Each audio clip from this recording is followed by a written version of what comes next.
வணக்கம் மேடம். வணக்கம் நாராயணன். பிஸியா இருக்கீங்க போல இருக்கு. டிஸ்டர்ப் பண்ணிட்டேனா? ஐயோ அப்படிலாம் ஒண்ணு இல்ல மேடம். உங்களுக்கு தெரியாததா, பிரஸ் மீடியாலாம் நியூஸுக்காக எப்பவும் எதையாவது தேடிட்டே இருக்கும் மேடம். என்ன விஷயம் திடீர்னு போன் பண்ணிருக்கீங்க மேடம்? உங்க நிருபரை அகிலாண்டேஸ்வரி அட்டாக் பண்ணிட்டாங்களாமே. மைக்கெல்லாம் தட்டி விட்டு உங்க நிருபரை அவமானப்படுத்தி விட்டுட்டாங்களாமே. அது ஒண்ணு இல்ல மேடம். எங்காலு வாய வச்சுக்கிட்டு சும்மா இருக்காம கொஞ்சம் ஓவரா பேசிருக்காங்க. அதனால அந்த அம்மா கொஞ்சம் எமோஷனல் ஆயிட்டாங்க. வேற ஒண்ணு இல்ல மேடம்.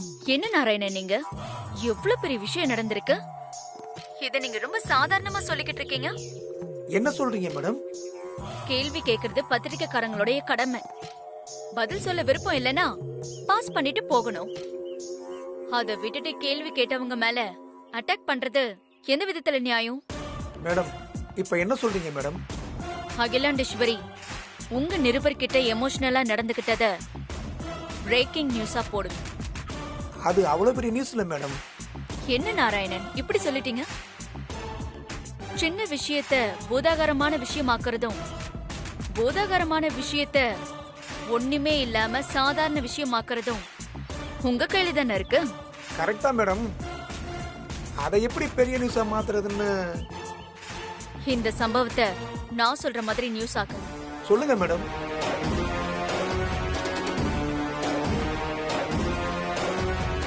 ஓகே மேடம், நீங்க சொன்ன மாதிரியே இத பெரிய பிரச்சனை மாத்திரம் மேடம். அகிலாண்டேஸ்வரி, இந்த தடவை நீ தப்பிக்கவே முடியாது.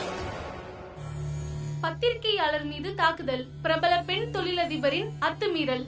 பிரபல தொழிலதிபர் ஆதிக்கடவுர் அகிலாண்டேஸ்வரி ஆதரவற்ற ஏழை பெண்களுக்கு இலவச திருமணத்தை நடத்தி வைக்கும் நிகழ்ச்சி இன்று சென்னையில் நடைபெற்றது. அந்த அகிலாண்டேஸ்வரி திருமண நிகழ்ச்சியை நடத்தி முடித்துவிட்டு வரும்பொழுது பத்திரிகையாளர்கள் அவரை எதிர்கொண்டு அவரிடம் கேள்விகள் கேட்கும் பொழுது ஒரு பத்திரிகையாளர் அவரிடம், ஏழை பெண்களுக்கு தாராள மனதோடு திருமணம் செய்து வைக்கும் நீங்கள் உங்களுடைய மூத்த மகன் ஒரு ஏழை பெண்ணை காதல் திருமணம் செய்து கொண்டு வந்ததை பொறுக்க முடியாமல் மூத்த மருமகளை வீட்டை விட்டு அடித்து விரட்டியதாக சொல்லப்படுகிறதே என்று அவர் கேட்க, அந்த கேள்வியை சற்றும் எதிர்பாராத அகிலாண்டேஸ்வரி நிதானம் இழந்து அந்த பத்திரிகையாளரை தாக்க முற்பட்டார்.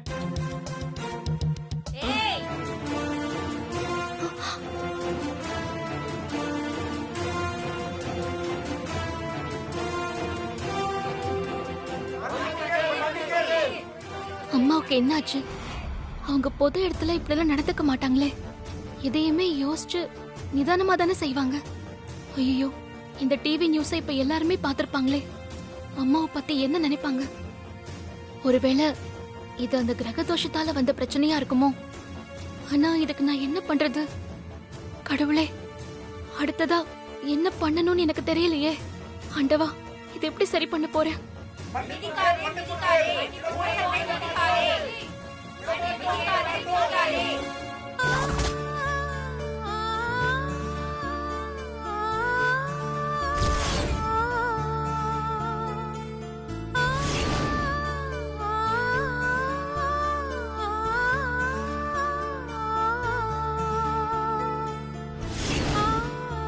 அம்மா தாயே, எங்க அம்மாவை இப்படி எல்லாம் சோதிச்சு அவமானத்தை தேடி தராத. நவகிரக தோஷம் இருக்கிறதுனால தான் அம்மாவுக்கு இப்படி எல்லாம் நடக்குதுன்னு நினைக்கிறேன்.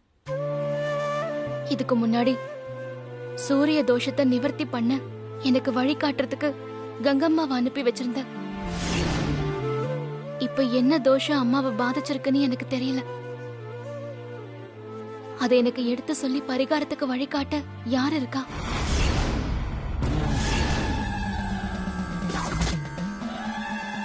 எந்த ரூபத்துல யார் வந்து எனக்கு உதவி பண்ண போறாங்க?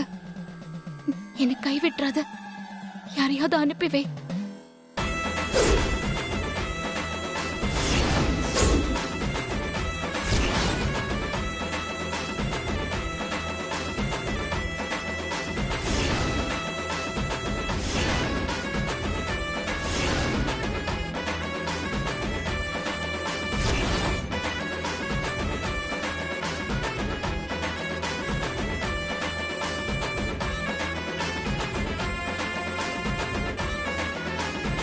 எனக்கு நீதாம்மா நல்ல வழியை காட்டணும்.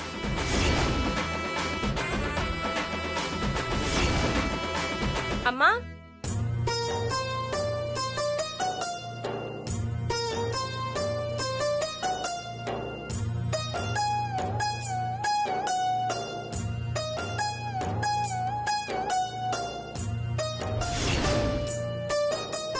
வணக்கம்மா.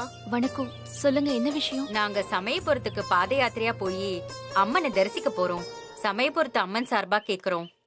இன்னைக்கு ஒரு நாள் நாங்க இங்க தங்கிக்கலாமா? நானும் உங்களை மாதிரி அம்மன் சம்பந்தப்பட்ட விஷயத்துக்காக இங்க வந்து அடைக்கலம் ஆயிருக்கேன்.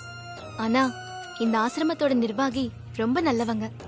நான் உங்ககிட்ட ஒரு வார்த்தை கேட்டுக்கிறேன். நீங்க தாராளமா தங்கிக்கலாம். நான் போய் கேட்டுட்டு வரேன். இருங்க. சரிம்மா.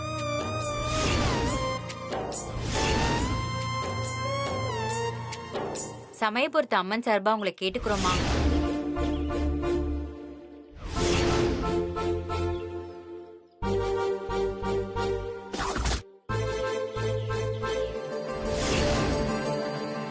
சொல்லுங்கம்மா. என்னோட அம்மாவுக்கு நவகிரக தோஷம் இருக்கு. இப்பதான் அவங்களுக்கு சூரிய தோஷ பரிகாரத்தை செஞ்சு முடிச்சேன். அடுத்ததா அவங்களுக்கு என்ன தோஷம் இருக்குன்னு எனக்கு தெரியல. ஆனா அதனால வந்த விளைவுகளை நான் பார்த்துட்டேன். அவங்க இப்ப பெரிய பிரச்சனையில இருக்காங்க. அவங்கள காப்பாத்தியே ஆகணுங்கிற கட்டாயத்துல நான் இருக்கேன். அவங்கள காப்பாத்த என்ன பரிகாரம் செய்யணும்னு எனக்கு தெரியல. இந்த நேரத்துல எனக்கு உதவதான் அம்மன் ரூபத்துல நீங்க வந்திருக்கிறதா நான் நினைக்கிறேன். உங்கள யாருக்காவது நவகிரக தோஷத்தை பத்தி தெரிஞ்சா கொஞ்சம் சொல்லுங்களேன். எங்களுக்கு தெரியலையேம்மா. தெரியாதுமா. உங்களுக்கு ஏதாவது தெரியுமா? இல்லையே, எனக்கும் தெரியாது.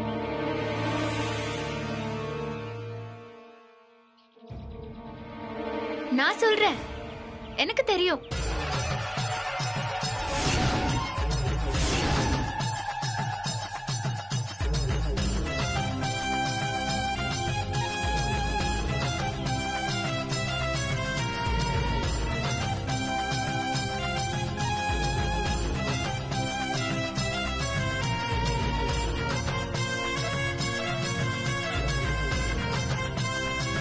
உங்க பேரு?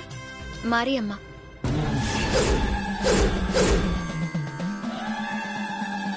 நவகிரகங்கள்ல சூரியனுக்கு அப்புறம் ரெண்டாவதா இருக்கிறவரு சந்திரன். அவரோட தோஷம்தான் இப்போ உங்க அம்மாக்கு நடக்குது. சந்திர தோஷமா? நான் இப்ப அதுக்கு என்ன பண்ணணும்?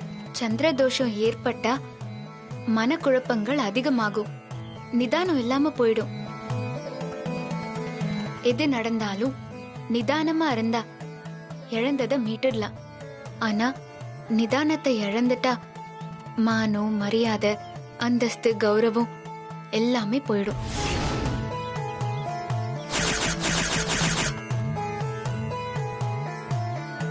கரெக்டா சொல்லிட்டீங்க. எங்க அம்மாவோட நிலைமை இப்ப அப்படிதாங்க இருக்கு. முதல்ல மனுஷங்களோட நிதானத்தை காலி பண்ற சந்திர தோஷம் கடைசியா புத்தி சுவாதீனம் இல்லாத நிலைமைக்கு அவங்கள கொண்டு போய் விட்டுரும். நிதானம் இல்லாம நடந்துக்கிறதால சிறைவாசம் போக கூட வாய்ப்பு இருக்கு. ஐயோ, இப்படி ஒரு நிலைமை எங்க அம்மாவுக்கு வரவே கூடாது. சந்திரதோஷம் போறதுக்கு என்ன பரிகாரம் பண்ணணும்னு சொல்லுங்க, நான் இப்பவே பண்றேன். முதல்ல சந்திர பகவான் சன்னதிக்கு போய் பூஜை பண்ணி பகவானை வேண்டிக்கிட்டு வந்து நான் சொல்ற நெய்வேத்தியத்தை தயார் பண்ணு. என்ன நெய்வேத்தியம்? பச்சரிசி சாதத்துல கல்கண்டு போட்டு பொங்கல் வை. பொங்கல் வச்சு? கல்கண்டு பொங்கல் வச்சுட்டு என்கிட்ட சொல்லு. அதுக்கப்புறம் என்ன பண்ணணும்னு நான் சொல்றேன்.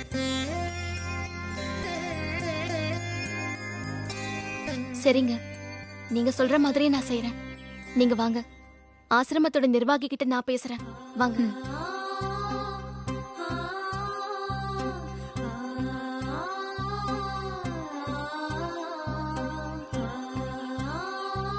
பிரபல தொழிலதிபர் அகிலாண்டேஸ்வரி பத்திரிகையாளர் மீது தாக்குதல். இதன் தொடர்பாக செய்தியாளர்களின் பல்வேறு கேள்விகளுக்கும் அவை எதிர்ப்புக்கும் ஆளாகியுள்ளார் அகிலாண்டேஸ்வரி. இதனால் பல இடங்களில் போராட்டங்கள் வெடிக்கின்றன.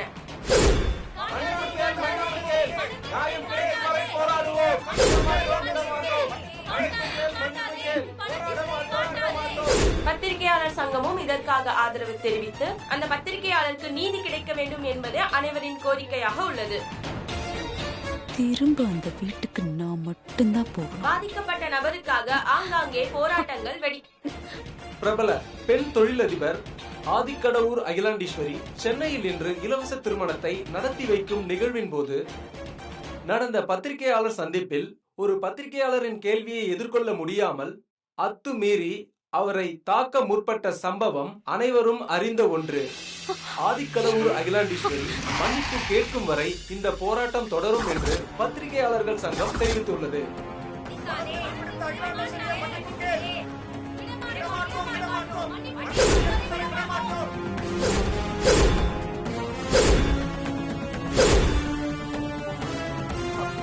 அக்கா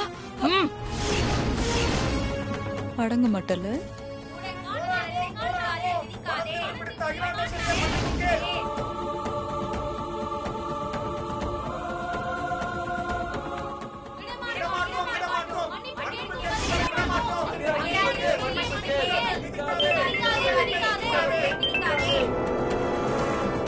ஹலோ, உங்களுக்கெல்லாம் வேற வேலையே இல்லையா? ஏன் சும்மா என்ன தொலை பண்றீங்க? கட் தி போன்.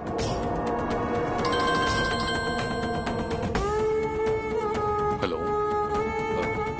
இல்ல அப்படிலாம் ஒண்ணு இல்லைங்க. முதல்ல நீங்க போன் வைங்க.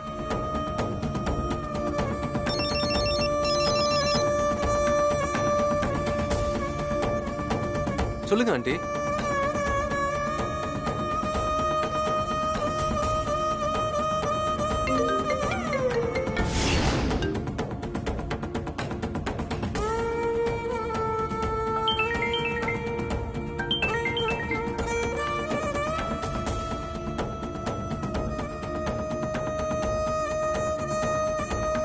எனக்கு போன் பண்ணாதீங்க, போன் பண்ணாதீங்க. எல்லா நியூஸ்லயும் நான் தானா? என்ன பத்தி தான் பேசுறாங்க. என்ன பண்ணுவாங்க? என்ன பண்ணுவாங்க?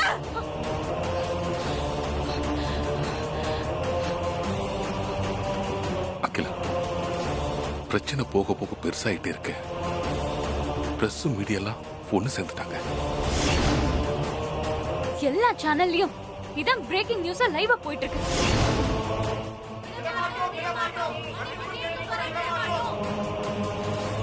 என்ன பண்றது? அக்காவை மன்னிப்பு கேட்க வைக்காம விட மாட்டாங்க போல இருக்கே. சூப்பர் அத்தை. போய மூடு.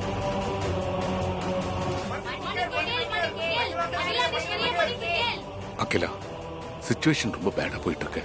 இப்போ என்ன பண்றது? என்ன பண்றதா? என்ன பண்ணணும்னு சொல்றீங்க? ஓ, நான் உங்ககிட்ட போய் மன்னிப்பு கேட்கணும்னு சொல்றீங்களா? நான் அப்படி சொல்லல. ஒண்ணு பண்ணலாமா? வீட்லயே ஒரு மன்னிப்பு வீடியோ ஷூட் பண்ணி பிரஸ் கொடுத்துடலாம்.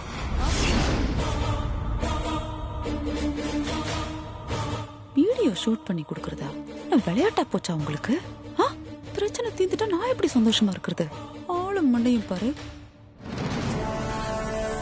நீங்க இதெல்லாம் எப்படி யோசிக்கிறீங்கன்னு எனக்கு புரியல. ரெண்டுத்துக்கு என்ன வித்தியாசம்? என்ன வித்தியாசம்? வீடியோல ஆனாலும் நேர்ல ஆனாலும் நான் மன்னிப்பு கேட்க மாட்டேன். பார்த்தல உன் பொண்டாட்டி வீராப்ப. மன்னிப்பு வீடியோ நீ அதெல்லாம் கேட்காதமா? கேட்கவே கேட்காத. இப்படியே இரு. மன்னிப்பெல்லாம் கேட்க கூடாது. இதுதான் நல்லது. நீ இந்த அவமானம் எல்லாம் தாங்காம ஒன்னு நீயே சொட்டுக்கிட்டு சாகணும். அத பார்க்க தானே நான் காத்திருக்கேன்.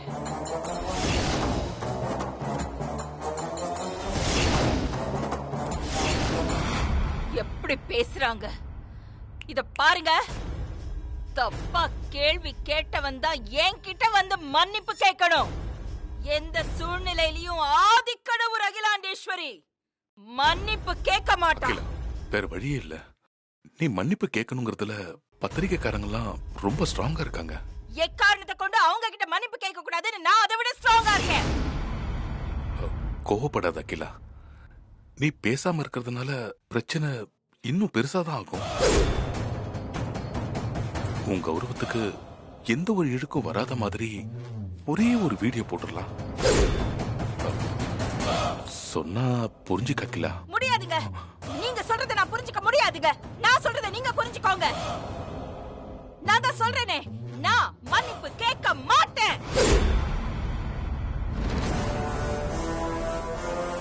நான் ஒரு தடவை முடிவு பண்ணிட்டா அதுதான் என்னோட முடிவு. நான் ஒரு தடவை அது தப்புன்னு முடிவெடுத்துட்டா அதுதான் தப்பு.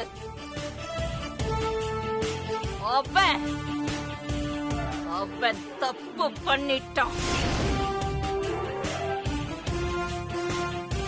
இதுக்கு என்ன பண்ணணும்னு எனக்கு தெரியும். நான் பாத்துக்கிறேன். அம்மா எங்கேயும் போகாதீங்க ப்ளீஸ். சொன்னா கேளுங்க, வீட்ல இருங்கம்மா. நிறுத்துங்க. இந்த விஷயத்துக்கு நான் தனியா போனா மட்டும்தான் முடிவு கட்ட முடியும். பின்னாடியோ என்ன தேடியோ யாராவது வந்தீங்கன்னா நல்லா இருக்காது.